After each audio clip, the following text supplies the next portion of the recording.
I gotta talk about your girl real quick. Who's Candace. that? Candace, Oh, I Candace. like Ms. Owens. Very outstanding. Mrs.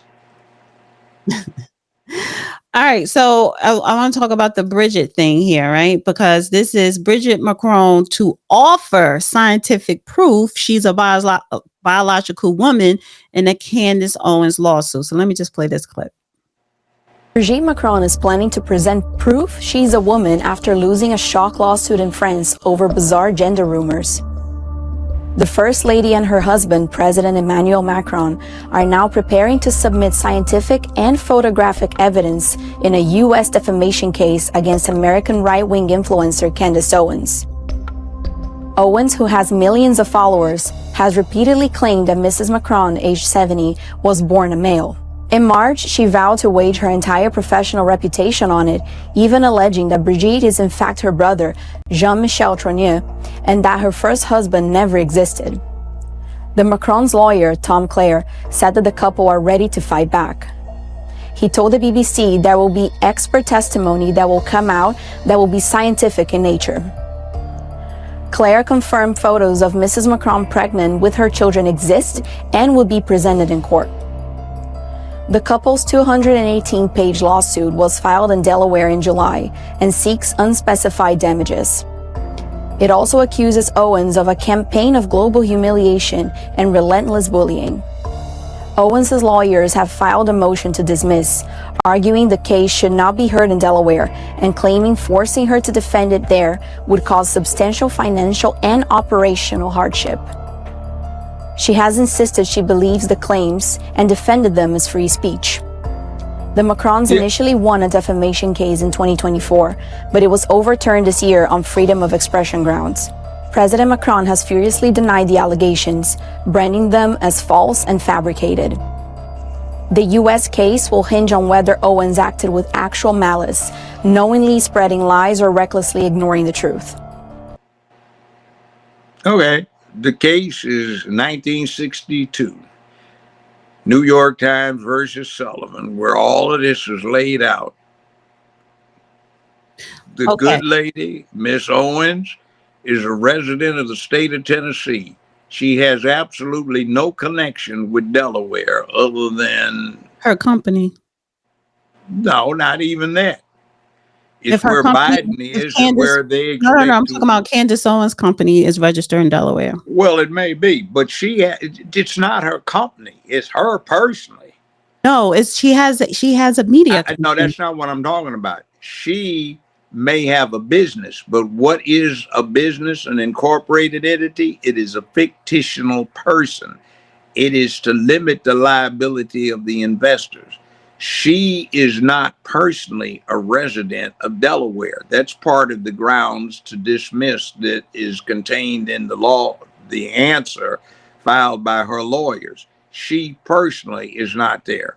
I may have a corporation that operates in California, but I'm not a resident of California. And if they want to sue me personally, and I haven't signed a contract with anybody saying I personally submit to what goes on in California, the only person they can bring in is the corporation, not me. See, so I live in Tennessee. She lives in Tennessee. They have to have a connection between where she lives, since they're suing her individually, and Delaware, which there is none, because the First Lady of France could just as well have gone to the Middle District of Tennessee to file this action. They didn't. So that's forum shopping. I wanted to bring this up here because here is Burnett versus National Enquirer. Carol Burnett versus National Enquirer was a decision by the California Court of Appeal, which ruled that the actual malice required under California law for imposition of punitive damages is distinct from the actual malice required by New York Times Cole versus Sullivan to be liable for defaming a public figure, and that the National Enquirer is not a newspaper for the purposes of California libel law. So in 1976, the leading U.S. gossip tabloid National Enquirer published a brief column incorrectly implying that the actress comedian Carol Burnett had been drunk and boisterous in a nightclub encounter with U.S. Secretary of State Henry Kissinger. Burnett, a passionate campaign against alcoholism, sued the National Enquirer for libel persistently over the several years, ultimately settling out of court for a reported $200,000. That isn't even going to be entry-level attorney fees these days. And the other thing is, does the term or the phrase half century mean anything? See, I don't the know. time on this is 49 years ago. That's almost 50 years ago. 50 years So is a half does century. it makes a difference now. That's a long time ago. The tabloid journalism thing, it wasn't even considered a newspaper. Now the LA Times reads just exactly like the National Enquirer used to read. So the reason why I brought that up is because, you know, there have been incidents. Well, I'm familiar with the National Enquirer, and they had several lawsuits, you know, Tom Cruise, you know, and others throughout the years. It said It initially went under Burnett, California law. right. So it says initially Burnett sought $10 million, but her attorney sued California courts for $1.6 million, which a jury awarded Burnett an actual and punitive damages. However, the preceding court cut the award, and in subsequent appeals, the award was reduced to $200,000, though the final settlement was out of court. The case was widely regarded as a watershed event in tabloid journalism, and some analysts suggest it might have increased celebrities' willingness to sue tabloids for libel and dampen tabloids' recklessness in reporting, though others contend it did little to reduce profitable industries floating of the laws against libel. L-I-B-E-L. You've got L-I-B-E-L is Gloria libel or Allred. libel. You've got Gloria Allred and her daughter who have made an industry out of this. See, this is something that occurred in California.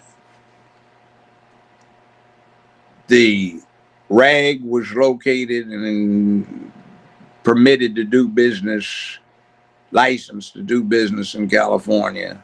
The plaintiff was in California. They applied California law, which is a bit more restrictive or more in favor of a plaintiff, let's say, than what New York Times v. Sullivan comes up with. But Macron wasn't in the United States of America. He wasn't even in the United States. So he wasn't in the country, let alone in the state to give them their federal jurisdiction because you choose the federal court in Delaware. Next thing is there's a totally different flavor between what would happen if you tried the case in Delaware versus if you tried the case in Nashville, Tennessee. I can tell you that. A distinct difference. And you've got a court of appeals, the Sixth Circuit, which is a hell of a lot of difference. There's a hell of a lot of difference between the Sixth Circuit Court of Appeals and the Second Circuit Court of Appeals. It would be handling whatever came out of Delaware. So you would get a whole different title, and that would go up to the U.S. Supreme Court. And considering what's going on is they haven't even gotten into the discovery yet. And Macron and his legal crew on behalf of his wife may not be familiar with what happens in a defamation action when it comes to discovery. In a defamation action, you can start getting into rumors and innuendo. And when somebody is upset about defaming material, and they file an action, they open themselves up to all kinds of things. And then the plaintiffs are going to have to demonstrate that it's not AI, that it's not doctored, that all of this is as it is, and it's going to be quite embarrassing. They're going to have pictures in camera of genitalia. I know France is what it is, and people routinely go topless on French beaches, on the Riviera and such like, and they've got a different attitude toward sexuality and nudity over there, certainly, than they do in the United States, but it's not going to be the same. And I think the defendants will probably prevail on the issue of the venue. It shouldn't be in Delaware. They should have filed it in Tennessee. And then the other thing is statute of limitations being what it is. They may have a tight run to bring it here or change the venue. So that I it'll would be I interesting. support that. And Yeah, one thing too, Candace Owens is uniquely placed in probably being able to afford the lawsuit quite well. and don't nobody want to still pay out no damn lawsuit, like, because don't nobody goes, you don't want to lose. But the reason why I brought up the Carol Burnett versus National Enquirer, because I wanted to ask, can that have some type of correlation with what's going on with Candace and Bridgette? No. You're talking about What's malice happening in journalism. They brought this under California state law. And the National on Enquirer behalf was not of the protected National under the New York. Enquirer, Wait, they hold on. Let me just say cited- this. Let me say this real quick. The National Enquirer was not protected under the New York versus Sullivan. Yeah, they weren't a newspaper. They weren't considered a newspaper then. Candace Owens is not a newspaper, but she said she is a journalist. So, but in the intervening, so is that will be the determination? Here's are the you thing. a If news you ever person, a journalist or not? Or something? You're not old enough to have experienced the National Enquirer the way it was. Let me give you a quick example. I had laminated the front page of 2 editions of the National Enquirer back in the 80s, and when I was practicing law, I would use them as exhibits to a jury, not for the trial, but as exhibits to explain what their duties were. One said a newborn child, half pig, half boy, born in the barnyard, was adopted as an infant by a farmer and his wife. And they had an infant with a pig snout airbrushed on the picture. It was obvious. 1 year later, and 9 days, 1 year, 9 years later, 1 year, 9 days later, this infant child had aged to 5 years old, and they had a follow-up headline. Boy, now 5, adopted when he was only an infant by loving couple, unusually half pig, half human, born in a barnyard, is doing well in kindergarten. And they had a kindergarten-looking kid with a pig snout airbrushed on his face.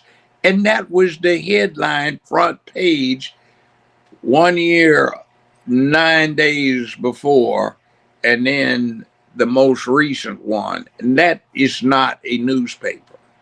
That was held to be something else that, under that particular ruling, was held not to even be attempting to express journalistic reporting. It was strictly entertaining fiction with no pretext or pretense at being an accurate reporting of events. So Burnett won, but she got $200,000 out of it. Okay. That's like Lee Marvin, for example, got sued by a girlfriend that it made national news because she got $10 million. Well, when it got to the California Supreme Court, they knocked it down to $10,000, and he wrote her a check.